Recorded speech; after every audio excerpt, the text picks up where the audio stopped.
¿Qué tal? Buenos días. No parece que el conflicto diplomático entre Pedro Sánchez y Javier Milei se vaya a cerrar pronto porque ambos parecen enrocarse en sus posturas. Sánchez se reserva las acciones que considere y Milei no solo no pide perdón, sino que tacha de cobarde a Sánchez y exige disculpas a su vez.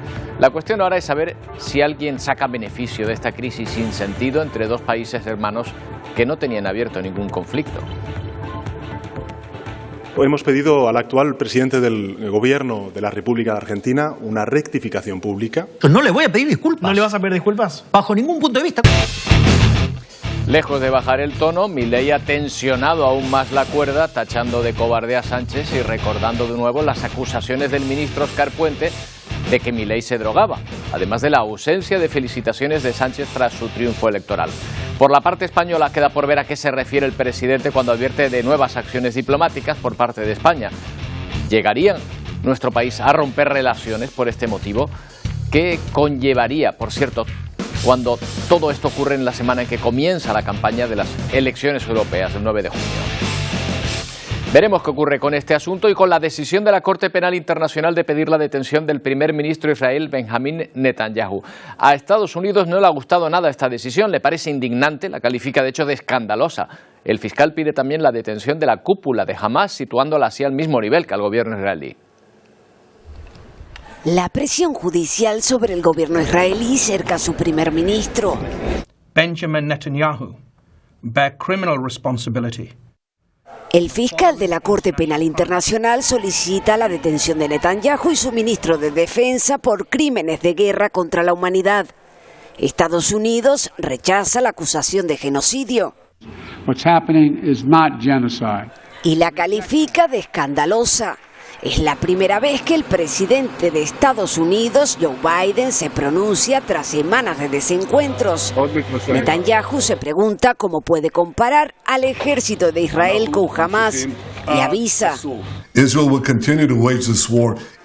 no tienen jurisdicción sobre nosotros, seguiremos la guerra y el tribunal se convertirá en una farsa, ha dicho tras recibir las pruebas que recoge la fiscalía. Por su parte, Hamás dice que los fiscales igualan a ocupantes y a víctimas. Los jueces del tribunal tienen por delante varios meses para pronunciarse y dictar las órdenes de arresto. Y si llegan, los acusados no podrán pisar 124 países.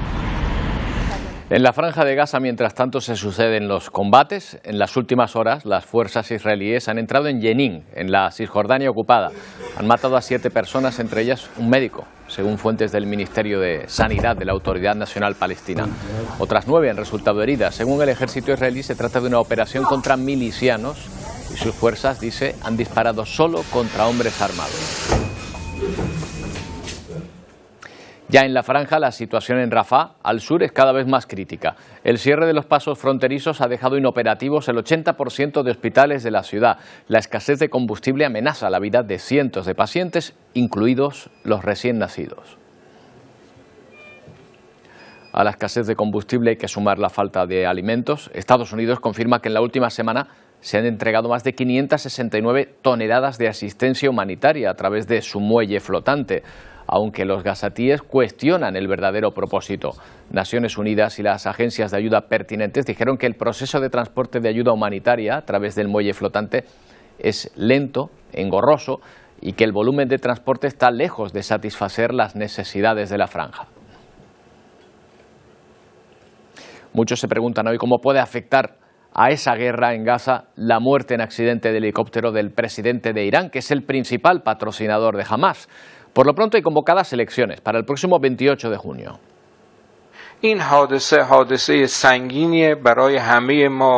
Provisionalmente, el vicepresidente de la República Islámica, y lo tienen, Mohamed Mohber, ha asumido la presidencia interina con la supervisión del líder supremo, según dicta la Constitución. Mientras el régimen controla ya su organización en la transición de poder, el país vive bajo un imponente luto oficial. En otro escenario, se cumplen 818 días del inicio de la invasión rusa a Ucrania. El presidente de este país, Volodymyr Zelensky, ha admitido en una entrevista que la ayuda occidental en armamento llega un año tarde. Declaraciones que coinciden con el avance del ejército ruso en Kharkov y Lugansk, donde Rusia ha tomado la localidad de Bilogorivka. Por su parte, Ucrania ha afirmado controlar alrededor del 60% de la localidad de Voshansk, la más importante en la frontera con Kharkov, principal objetivo de la última ofensiva rusa en la zona. Y el hospital de Banská Bystrica ha anunciado que el estado de salud del primer ministro de Eslovaquia, Roberto Fico, ha mejorado en las últimas horas, si bien aún no está en condiciones de ser trasladado. Por otro lado, el hombre que el miércoles intentó acabar con la vida del primer ministro podría estar apoyado por un grupo de personas y no ser un lobo solitario, como se dijo en un primer momento. Las dos turistas españolas supervivientes en el atentado del viernes en Bamiyan, en Afganistán, están ya fuera del país. Mientras tanto, una delegación diplomática española ha aterrizado en Kabul para prestar asistencia consular a las demás víctimas del tiroteo y coordinar la repatriación de los cuerpos. Recordemos que España no tiene embajada en la capital afgana desde la llegada de los talibanes al poder y la oficina trabaja desde Doha. Entre los heridos también hay un ciudadano noruego, un lituano, un australiano y un afgano. Y hay que lamentar la muerte en Etiopía del fotógrafo y guía turístico catalán Toni Espadas. Ha fallecido a consecuencia de un ataque cuando se encontraba grabando un programa. Era un experto conocedor de África, ya que hace 25 años fundó esta agencia de viajes que ven, Rift Valley Expeditions, especializada en viajes a ese continente.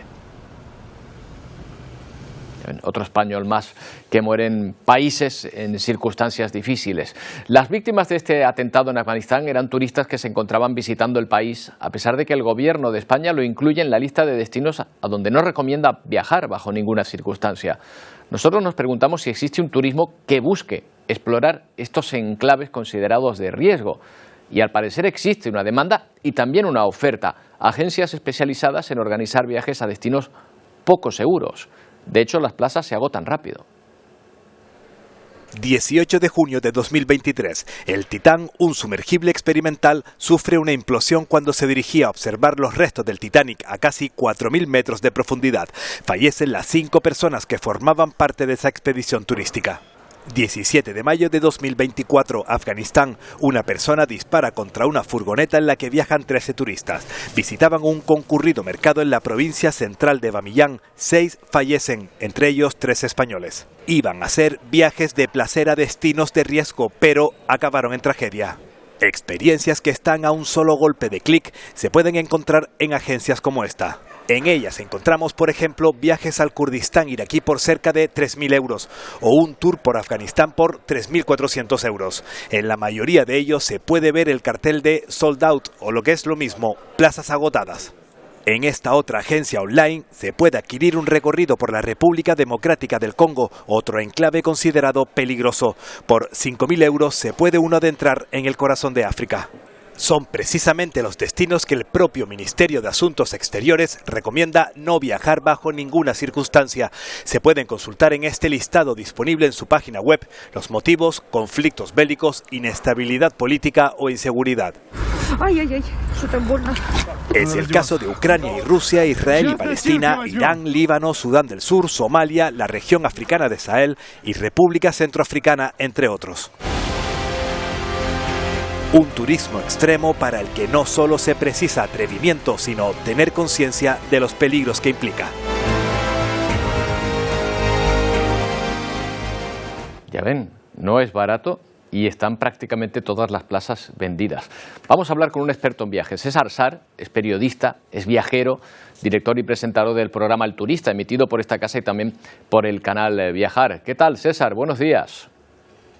Saludos, Roberto. Muy buenos días para ti también. Bueno, pocos países te quedarán por visitar a ti. ¿Algunos de ellos decidiste no hacerlo por seguridad, quizá? Sí, yo fundamentalmente me caracterizo por ser un viajero que, si bien he dado 3 vueltas al mundo y visitado 135 países, evito los lugares en conflicto. Pero este es un tema muy controvertido. Yo no recomiendo a la gente hacer turismo en Afganistán, pero es cierto que hay viajeros que van a Afganistán. Cada uno es libre de hacerlo y asumir los riesgos que quiera, pero evidentemente hay que saber dónde te metes, igual que si tú no eres alpinista y no tienes mucha costumbre y quieres subir al Everest, hay empresas que te van a llevar, pero tienes que saber que todos los años muere mucha gente intentando subir al Everest porque no están preparados para esa actividad. Lo mismo puede ser para visitar un país que está en permanente conflicto desde hace muchos años, como puede ser Afganistán, donde vas a asumir un riesgo muy importante. Así es que en materia general, yo no recomendaría a la gente visitar Afganistán, si bien es cierto que por una motivación u otra hay personas que viajan para conocer el país, incluso estando en una situación tan complicada como la de Afganistán. Claro, sin embargo, hay demanda de estos productos, hay agencias, de hecho, que se dedican a ir a acompañar a lugares no recomendados por el Ministerio de Exteriores. El Congo, lo hemos visto, Afganistán, Haití. No es seguro ni es barato. ¿Por qué crees que existe esta demanda de ir a estos lugares? Bueno, yo creo que hay oferta y hay demanda porque hay interés por algunas personas para ir, pero creo que tenemos que ser honestos con nosotros mismos y tener muy claro qué tipo de viajeros somos.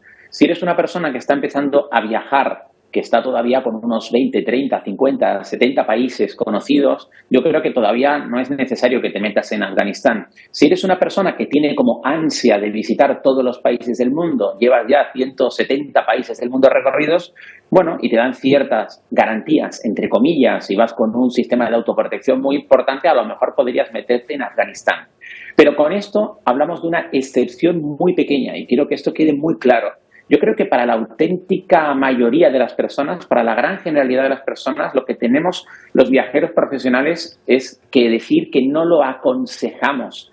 No aconsejamos viajar a Afganistán como destino turístico, como destino vacacional. Hay que encontrar perfiles muy determinados que son fundamentalmente los que están yendo a Afganistán, que son en realidad muy pocas personas, sí, 7.000 en un año, pero en realidad no es tanto si lo comparamos con, 16 millones de turistas que recibe Canarias, evidentemente son muy poquitos, y la inmensa mayoría de ellos son personas muy especializadas. Ahora también habrá quien se meta allí por hacerse una foto en un edificio en ruinas, asolado por la guerra, porque lo que quiera simplemente es una foto diferente para Instagram. Esa gente es la que yo creo que no debería meterse ahí, ¿no? Claro, es un postureo también peligroso, pero fíjate, hay Correcto. destinos ya no solo por la situación del país, sino que pueden convertirse en un problema. Bueno, ahora mismo Chernóbil, por ejemplo, es un problema también porque es un país en guerra, pero antes de que entrase la invasión rusa, Chernóbil se había convertido también en un foco de atracción para muchos visitantes. Sí, correcto. De hecho, yo mismo tuve la oportunidad de visitar Chernóbil y recuerdo que también hicimos una conexión para esta casa, para la televisión canaria desde Ucrania, antes de que estallase esta terrible guerra. Y aunque he estado en Chernóbil, yo no lo aconsejo, porque me parece que las medidas de seguridad y de autoprotección que se le dan a los turistas para poder visitar Chernóbil no lo hace seguro, porque estás demasiado expuesto a la radiación.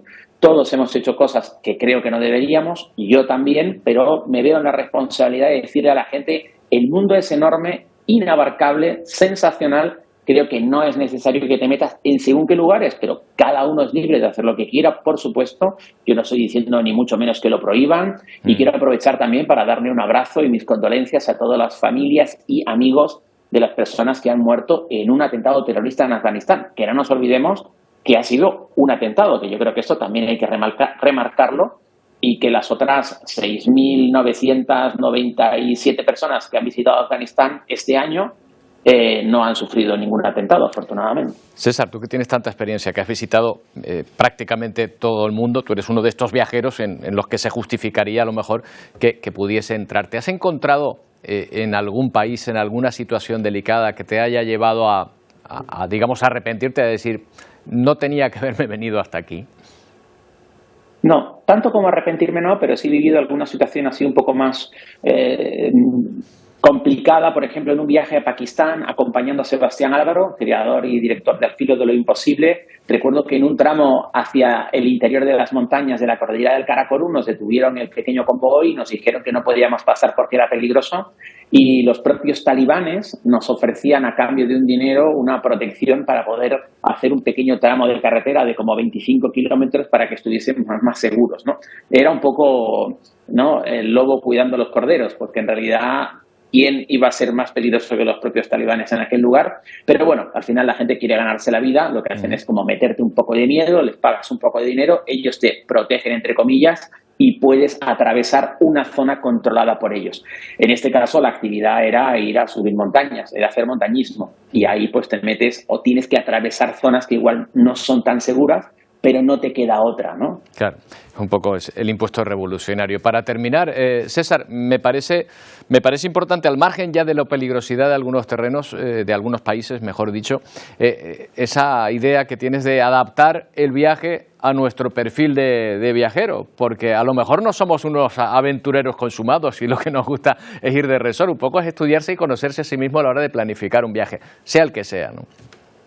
Sin duda, ahí has dado la clave, Roberto, pero no solo con respecto a la aventura. Hay gente que no aguantaría hacer algo tan sencillo como el camino Inca en Perú porque le va mal la altura, porque no le gusta caminar, porque no le gusta la humedad. Hay gente que no le gustan los museos y acaba metiéndose en un museo 5 horas porque parece que si vas a esa ciudad tienes que ir a ese museo. Y son personas que no les interesa para nada el arte, las pinacotecas ni las esculturas. Yo creo que hay que ser sincero cada uno consigo mismo, que tampoco eres un viajero exclusivo. Este año puede apetecerte una ciudad y otro año puede apetecerte una playa o una actividad de naturaleza. Pero lo importante es que seas honesto contigo, que tengas claro qué te gusta y qué no, y hasta dónde puedes meterte. Yo cuando subí a aquella montaña de 6.000 metros en Pakistán, lo pasé tan mal que tuve claro que yo no soy alpinista. Es decir, no me van a pillar de nuevo para intentar subir un 7.000 porque no lo soy. Así es que a mí me gusta estar por debajo de los 6.000 metros y no me duele en prenda decirlo.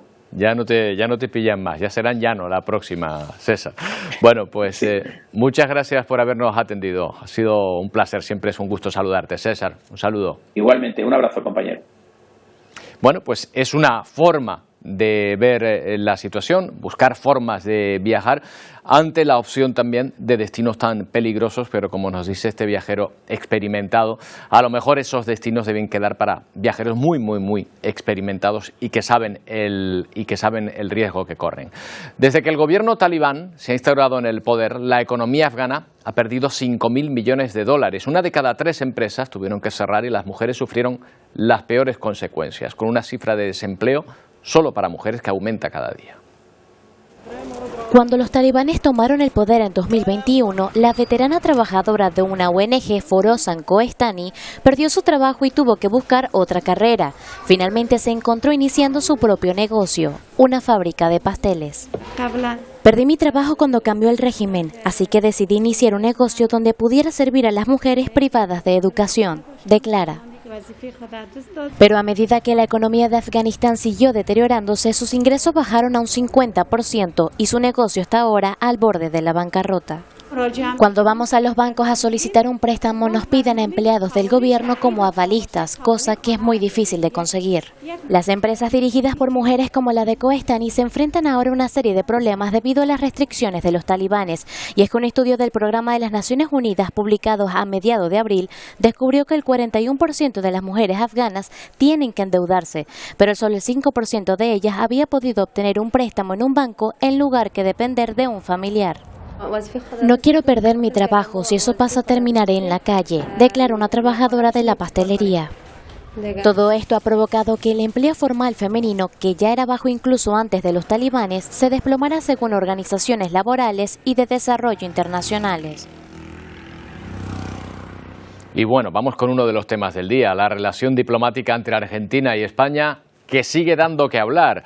Javier Milei, recién aterrizado en su país, ha concedido una entrevista en televisión y lejos de rebajar la polémica, ha aumentado aún más el conflicto. Dice que no va a pedir disculpas a Sánchez por su discurso del pasado fin de semana en Madrid. Me amenaza y me dice, pedime disculpas. Yo le digo, no. Claro. Porque de hecho no le voy a pedir disculpas. ¿No le vas a pedir disculpas? Bajo ningún punto de vista. ¿Cómo voy a pedir disculpas yo si yo fui el agredido? Está coordinado con el kirchnerismo. ¿Entre quién y quién? ¿Alberto Fernández? Bueno, Alberto Sánchez? Justamente asesor de Sánchez. Bueno, recordemos que esta disputa viene después de que Milei definiese como corrupta a la mujer de Sánchez, Begoña Gómez. Desde el gobierno argentino también exigen las disculpas del Ejecutivo español por las alusiones anteriores del gobierno a través del ministro Óscar Puente a su presidente. La crisis diplomática entre Argentina y España sigue dejando titulares. En la visita de Milei a España el pasado fin de semana estalló la polémica después de que este llamase corrupta a Begoña Gómez, esposa de Sánchez. Hemos pedido al actual presidente del Gobierno de la República de Argentina una rectificación pública. Evidentemente, entre los gobiernos los afectos son libres, pero el respeto es irrenunciable. El presidente argentino, por su parte, en declaraciones a un medio de comunicación de su país, rechaza la idea de pedir disculpas y señala que todo se trata de un ataque planificado donde la oposición es cómplice. No le voy a pedir disculpas. ¿No le vas a pedir disculpas? Bajo ningún punto de vista. ¿Cómo voy a pedir disculpas yo si yo fui el agredido? Está coordinado con el kirchnerismo. ¿Entre quién y quién? ¿Alberto Fernández? Bueno, Alberto Sánchez? justamente asesor de Sánchez. Ante la situación, este lunes el ministro de Asuntos Exteriores, José Manuel Álvarez, convocó al embajador de Argentina en España, mientras en la Casa Rosada se repite la exigencia de disculpas. Pretender que ante una catarata de insultos el presidente se llame a silencio. Una crisis sin precedentes entre dos países hermanados por su historia y cultura que ahora esperan a ver cómo se desenvuelve el huracán de reproches. Bueno, está claro que Milei y Sánchez no se caen bien. Dice Milei que Pedro Sánchez apoyó explícitamente a otro candidato en las elecciones argentinas, a Sergio Massa, y que ni siquiera le llamó para felicitarle cuando resultó elegido. Y también afirma Milei que el agredido es él por parte de Sánchez y miembros de su gobierno. Se refiere a estas declaraciones de Óscar Puente. Si yo hubiera tenido la mínima noción, y ese es quizá mi gran error, de que iba a tener la difusión y la repercusión que ha tenido, no hubiera dicho lo que dije. Se ha acabado la historia ya, en fin. Bueno, esta era la disculpa, la rectificación por parte del ministro de Transportes, que había acusado previamente a Milei de consumir sustancias. Vamos a hablar con un experto. Jordi Xuclà es diputado, abogado, profesor de Relaciones Internacionales. ¿Qué tal, Jordi? Buenos días. Gracias por atendernos. Muy buenos días, gracias a ustedes.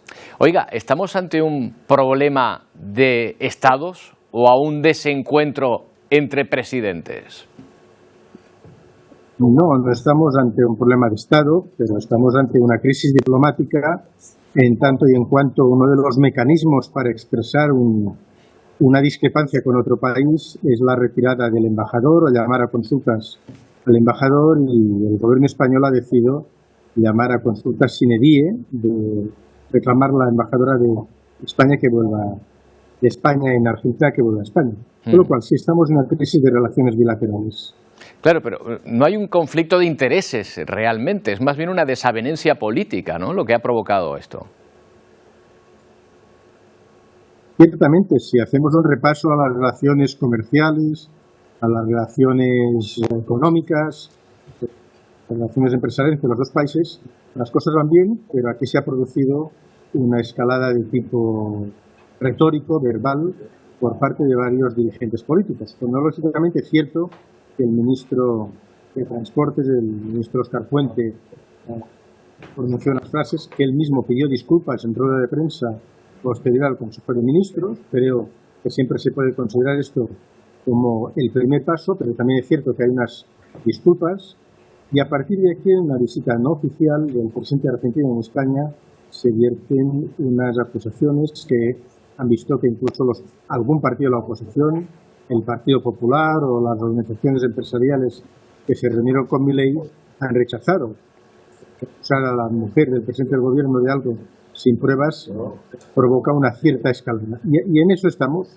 Hay un indicador, que es que Argentina no ha retirado el embajador de España.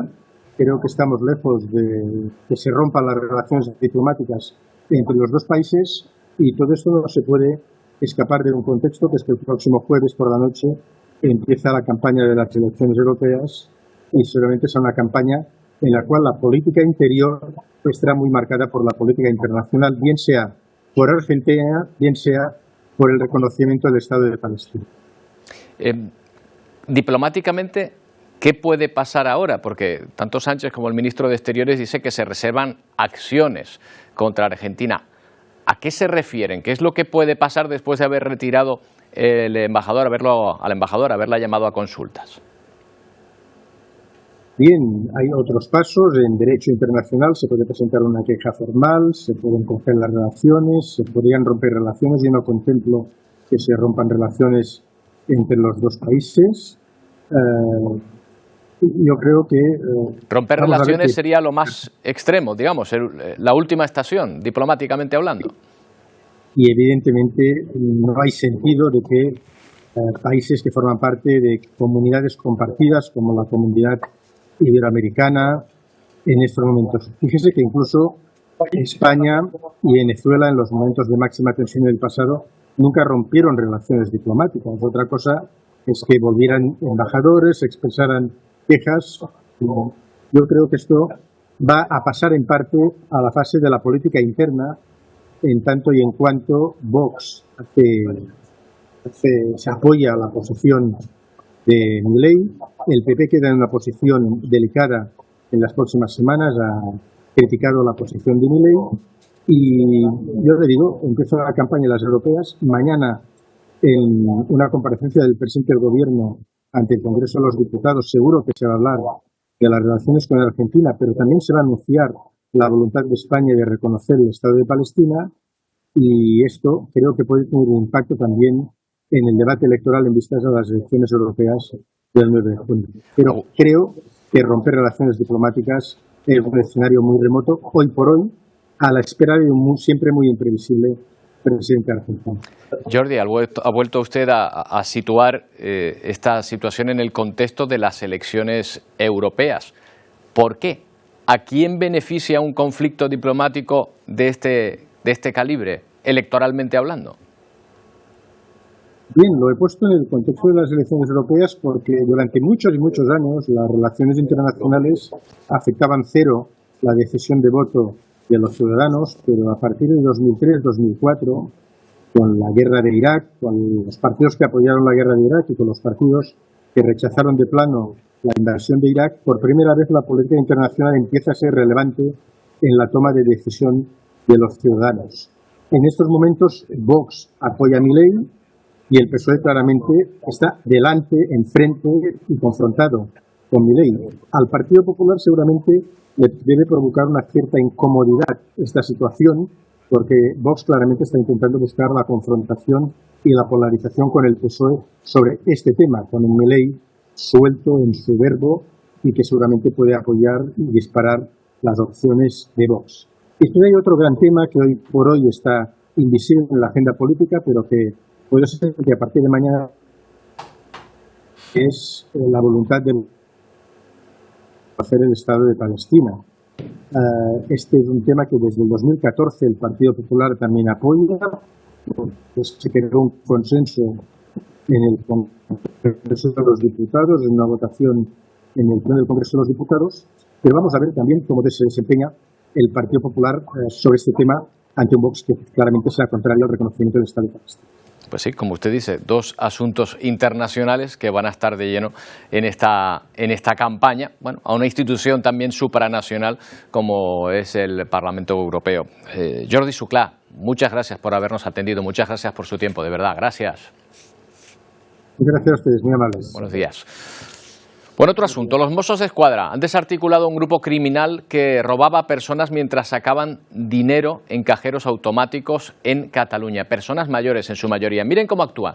Ese individuo que está detrás de la persona que está sacando dinero ha tirado algo al suelo y cuando está a punto de salir el dinero del cajero le señala, él se da la vuelta y esa persona que va detrás es la que recoge el dinero, mientras sus cómplices van distrayendo a posibles testigos que pudieran avisar a esta persona.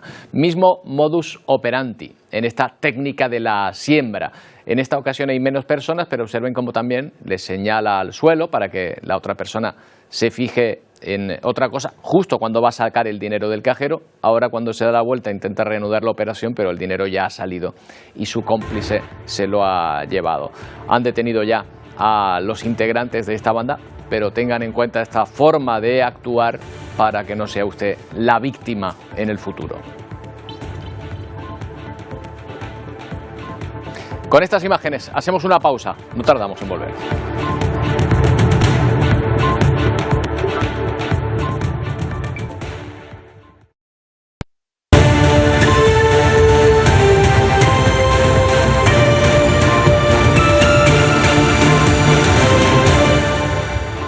Es aún el tema del día. La bronca sigue entre los gobiernos de Argentina y España, o si lo prefieren, entre sus dirigentes. Pedro Sánchez y Álvarez advierten de medidas más contundentes contra Argentina y, lejos de bajar el tono, Javier Milei lo sube. Él se ve como un león rugiente, otros no son tan benévolos con las comparaciones, pero desde luego Milei ha conseguido crear todo un personaje. Hola a todos, yo soy el león. Hola a todos, yo soy el león. Rugió la bestia en medio de la avenida. No dejemos arrebatarnos la libertad. Vayamos y peleemos, vayamos por una Argentina próspera.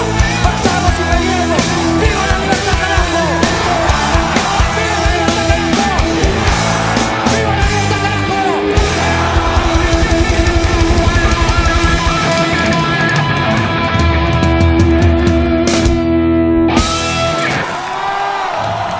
¿Y cómo se está observando esta crisis diplomática desde allí, desde Argentina? Bueno, pues tras el cruce de declaraciones de ambos gobiernos, vemos el eco también en la prensa. Así lo han recogido allí los medios. El diario Clarín dice que Milei acusó de cobarde a Pedro Sánchez en un intento, según el diario, de asociar al gobierno socialista con el kirchnerismo para armar revuelo en Argentina.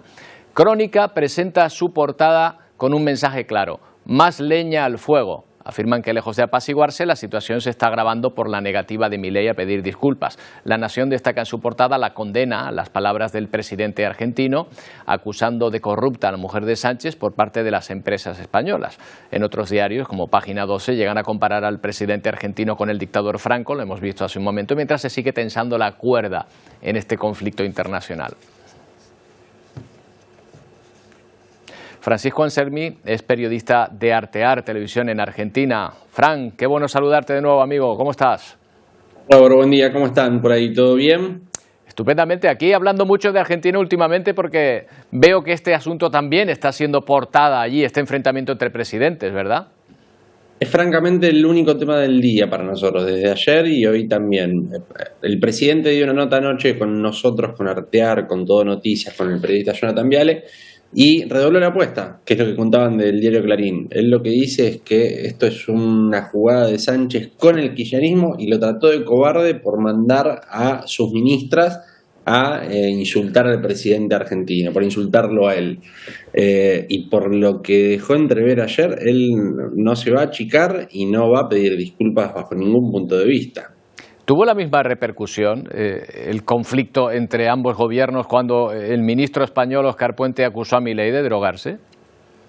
Tuvo repercusión, pero no tanta como ahora, la verdad. O sea, fue algo que pasó más desapercibido. Exacto, sí. Hubo algún ministro que contestó, por ejemplo, el ministro del Interior, Guillermo Francos, del gobierno argentino, salió a contestar, pero no tuvo mayor trascendencia. Ahora es el tema político, el tema del día, y vamos a ver qué pasa.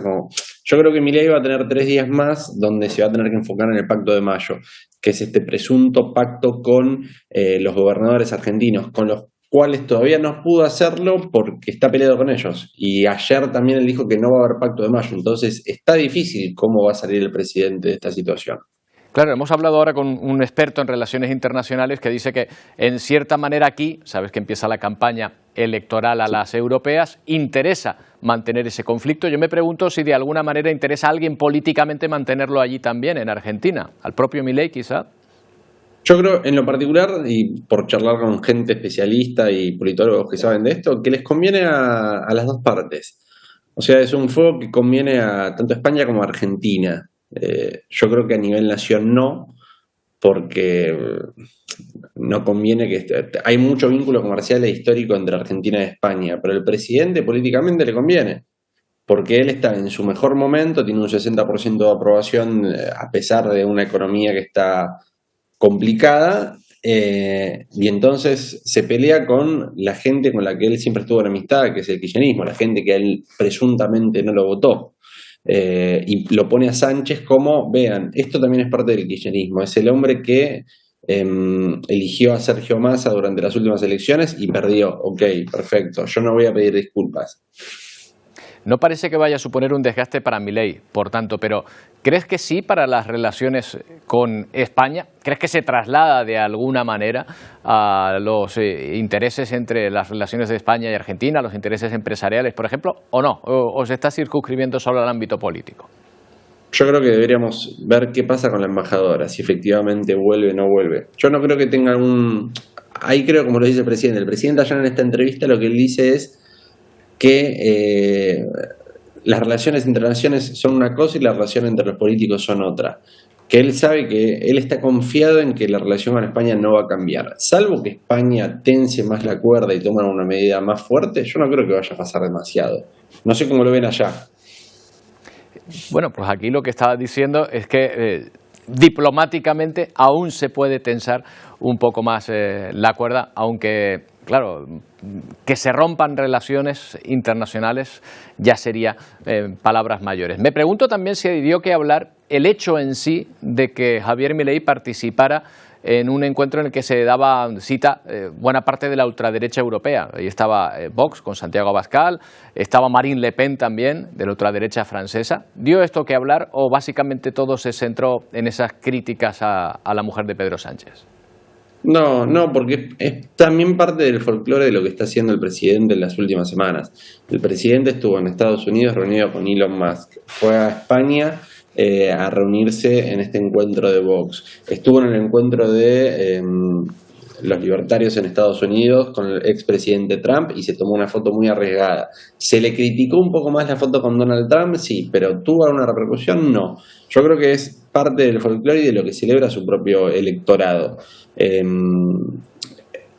No le dan demasiada importancia a eso. De hecho, el presidente ayer cuando habla de esto, él también dice: yo soy un hombre, el libertario más importante del mundo. Yo voy a España y los empresarios españoles quieren saber cómo está Argentina y me ensalzan por esto. Yo creo que no le afecta demasiado. No sé cómo lo vieron allá, pero acá no afectó demasiado.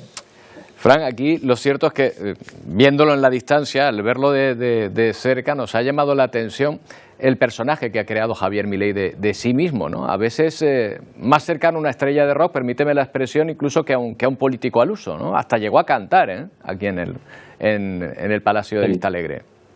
Sí, claro, eso fue lo que lo hizo también particular en Argentina, pero nosotros venimos de una historia de 30 años desde nuestro regreso de la democracia, donde tuvimos una infinidad de gobiernos peronistas, no peronistas, que fracasaron en su intento por estabilizar la economía, por estabilizar la pobreza, por estabilizar un crecimiento, un rumbo del país. Entonces, cuando apareció como un Javier Milei, un personaje disruptivo, que no venía de ningún cargo ejecutivo, sino del legislativo, y propone algo distinto, la gente dijo: sí, vamos con esto, no podemos estar peor, vamos a elegirlo a él. Y así es como él terminó ganando. Y no es que terminó ganando por una poca diferencia, terminó ganando por mucha diferencia. Entonces, él es un hombre que hoy tiene la mayoría de aprobación de la población, tiene más del 50%, llega casi al 60%. Puede hacer cualquier cosa en estos 5 o 6 meses que la gente va a decir que está bien. Está todavía en periodo de gracia, por lo tanto. Bueno, esperemos que diplomáticamente la cuestión se reconduzca cuanto antes, probablemente en cuanto a las europeas, por lo que estamos viendo, se inicien o se voten. Gracias, Fran, por habernos atendido. Un abrazo. Claro, Roberto, saludos por allá, gracias. Bueno, y sigue el juicio a Donald Trump. Se ha producido una de las declaraciones más esperadas, la de Michael Cohen, antiguo abogado del propio Trump, que admite haber robado $30.000 a la organización. Nos cuenta los detalles Ángela González desde Estados Unidos. Michael Cohen culminó su testimonio con explosivas declaraciones al admitir que robó dinero a la organización Trump por al menos $30.000 de un reembolso a una empresa de tecnología durante el contrainterrogatorio. La fiscalía cerró con preguntas tratando de reivindicarlo como testigo creíble ante el jurado. En esta sesión, la defensa llamó a su primer testigo, el abogado y antiguo socio de Cohen, Robert Costello, quien enojó al juez y recibió una reprimenda. El juez Juan Merchan le advirtió que no permitirá gestos gestos ni expresiones irrespetuosas en su sala. Costello continuará en el estrado este martes. Aún no es claro si Donald Trump testificará en su caso y de nueva cuenta el exmandatario se quejó afuera del tribunal de no poder hacer campaña y de tener una orden de silencio.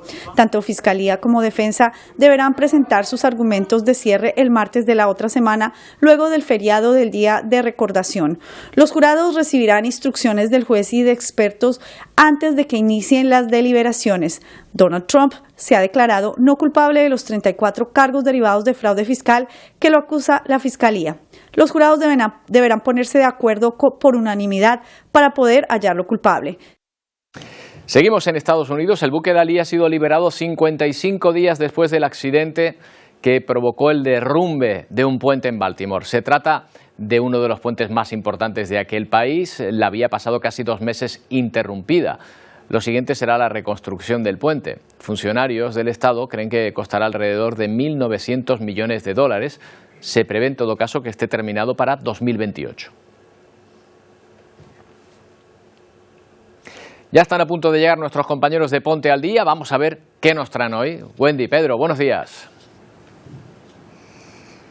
¿Qué tal, Hola, Roberto? Muy buenos días. Enseguida vamos a comenzar Ponte al Día. Y hasta este programa nos han llegado más quejas sobre la residencia de mayores de Taliarte, en Telde. Hace una semana recibíamos la reclamación de una hija que se quejaba sobre la mala alimentación que estaba recibiendo de su madre. Ahora son otros familiares que también quieren denunciar en nuestro programa en ese mismo sentido. Vamos a escuchar esos testimonios y también vamos a buscar la respuesta de la institución. Y atención a todos y todas que nos siguen en nuestro programa, porque se necesitan panaderos y panaderas en nuestro archipiélago. Y es que falta mano de obra y está poniendo en jaque este alimento básico en nuestra dieta. Tanto es así que en el año 2023 cerraron en nuestro país unos 600 establecimientos relacionados con este sector. ¿Por qué nadie quiere ser panadero? Bueno, es un tema que vamos a abordar hoy con un profesional en el sector de larga trayectoria. Y más cosas. Según un último estudio de UGT, el 55% de las personas trans se ha sentido excluida en un proceso de selección. Además, 7 de cada 10 personas LGTBIQ+ consideran que ser del colectivo es un inconveniente para encontrar trabajo. Vamos a hablar de ello, de inserción laboral, aquí en Ponte al Día.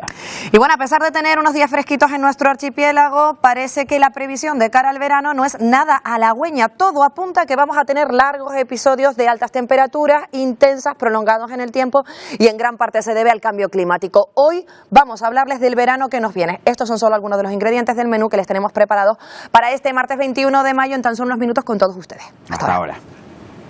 Cuando se pensaba que la contaminación que afecta al distrito central de Honduras iba a disiparse, los hondureños se han encontrado con esta imagen, una humareda auténtica, una contaminación que afecta a toda la capital y que está provocada por incendios forestales en la periferia de la ciudad. Ha dejado una calidad de aire altamente perjudicial, superando el límite de contaminación soportable para el ser humano, lo que refleja que actualmente los hondureños literalmente están respirando gases tóxicos. Vaya panoramas que se han encontrado esta mañana. Emilia, ¿y aquí qué tiempo nos vamos a encontrar en las próximas horas? Cuéntanos. ¿Qué tal? Buenos días, Roberto. Afortunadamente tenemos nosotros la calidad del aire bastante más limpia, ¿verdad? Bastante más saludable. Bueno, nos encontramos con un tiempo estable, primaveral, con pocas novedades, la verdad. Vamos con la imagen de satélite, una imagen que nos muestra nubosidad de tipo bajo entrando por el norte y nubosidad alta recorriendo las islas durante las horas nocturnas. Más bien, casi no las estamos viendo. Por la noche llegan, entran por el suroeste y salen por el nordeste. Eso se va a suceder a lo largo de prácticamente toda la semana. Vamos con la imagen de satélite en el canal visible, imagen que nos muestra dónde está la nubosidad de tipo bajo, en torno hoy a los 1.500 metros de altitud en la cara este de La Palma, en algunos puntos del interior de la isla del Hierro, buena parte de la isla de Tenerife, prácticamente sin nubes en la isla de La Gomera y buena parte del norte de la isla de Gran Canaria, salpicando también Fuerteventura y Lanzarote. Apenas ha llegado a llover en las últimas horas, medio litro por metro cuadrado, por ejemplo, en el aeropuerto de Lanzarote. Poca cosa, la humedad sigue, pero esas nubes no están siendo lo suficientemente compactas como para agruparse y dejar esas precipitaciones como ya lo hicieron durante el fin de semana. ¿Qué va a pasar en las próximas horas? Bueno, pues seguimos con esa tónica. Altas presiones en general, tiempo estable, el anticiclón sigue girando en sentido de las agujas del reloj, el viento va a cobrar protagonismo, lo va a hacer a última hora de este martes, a última hora del miércoles y poco más allá, ¿eh? Las temperaturas se van a mantener sin grandes cambios y de hecho parece que repuntan esas temperaturas, dejando entrar ligeramente algo de masa de aire más cálida de cara al viernes. Lo iremos viendo. Vamos con el viento, porque el modelo de previsión del viento pues anuncia esas rachas, sobre todo en los extremos noroeste y sureste de las islas más montañosas, en los canales entre islas y en puntos del interior de Fuerteventura y Lanzarote, pero sobre todo a última hora, primeras horas de la mañana. Durante el día esas rachas tienden a amainar y luego por la tarde se vuelven a intensificar hasta el jueves y el viernes, que el jueves y el viernes parece que también tienden a amainar. Esas rachas pasarán de esos 65 kilómetros por hora que podríamos tener durante las próximas horas a un poquito menos, a 50 kilómetros por hora. La humedad, hablamos de humedad que va a seguir, pero tampoco va a ser demasiado protagonista. En general, en puntos del interior podrían crecer nubes de evolución y dejar alguna precipitación en el suroeste de la isla de Tenerife. Mañana, como mucho, en el norte de la isla de Gran Canaria, alguna gota en municipios como Moya, por ejemplo, y poco más. De resto serán nubes que vayan llegando al norte y que podrían dejar alguna precipitación muy débil e intermitente. De hecho, si se fijan en las cantidades son casi irrisorias. Así pues, para mañana miércoles lo que cabe esperar serán intervalos nubosos de tipo bajo, de nuevo en torno a los 1.500 metros en la cara norte de las islas, con mayor apertura de claros ya en el sur de Gran Canaria y de Fuerteventura, temperaturas sin grandes cambios y ese viento del nordeste que irá cobrando intensidad a última hora de mañana por la noche, con situación marítima de marejada en las costas del norte y marejadilla en las costas del sur. Así que, como ves, el tiempo ahora mismo está bastante estable, un tiempo primaveral, podríamos decir, Roberto, con temperaturas similares que tienden a subir de cara al jueves y el viernes, más o menos. Muy bien, gracias Emilia, hasta mañana. Hasta mañana. Nos vamos a ir desde China. Nos despedimos recordando una tradición que ya tiene 6 siglos. Lo llaman el barco del dragón. Una vez al año lo hacen navegar por este río de la ciudad de Foshan, en el sur del país. Al parecer lo rescatan del fondo del río cada año, achican el agua, lo limpian y hacen esta simbólica travesía. Luego lo vuelven a hundir. Dicen que así comienza la temporada de los barcos de dragón. 592 años al pasado, ¿eh? Con estas imágenes les dejamos. Volvemos mañana a partir de las 11 en una nueva edición de Atlántico Noticias. ¡Feliz día!